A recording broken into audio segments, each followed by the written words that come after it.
In Dungeon Defenders, the main goal is to defend the Eternia Crystals.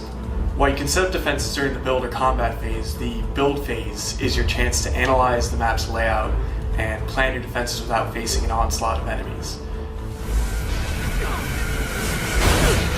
From the minimap, you can examine a map's layout, what enemies are coming from each location, treasure chest locations, where players are, and the health and the placement of all of your defenses. We actually joke around the office that during the combat phase, our minimap alone looks like many other tower defense games.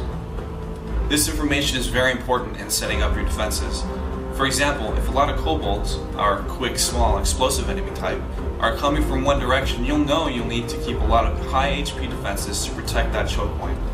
If you see other enemies, like the mage, an enemy unit which heals other enemies and summons minions of its own, you'll know to keep it in mind for the combat phase so you can pick them off before they get too close to your defenses.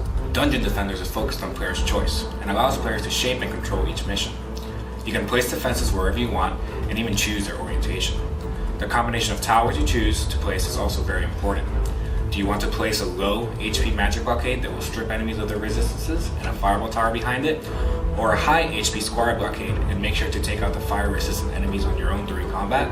There are so many different ways to defend each map. We're constantly surprised with the creative setups that our testers themselves have used to complete each mission. The final major aspect of the build phase is the Forge. We often find groups of players congregating around it at the beginning of each build phase. Here you can sort the equipment you found, upgrade your items and pets, sell to the shop, and trade with other players. You can even swap between heroes and create new heroes on the fly. When players are ready to enter the combat phase, they can go up to the Eternia Crystal and activate it to start a countdown timer. Once all of the players have readied up, it'll flip over to the combat phase.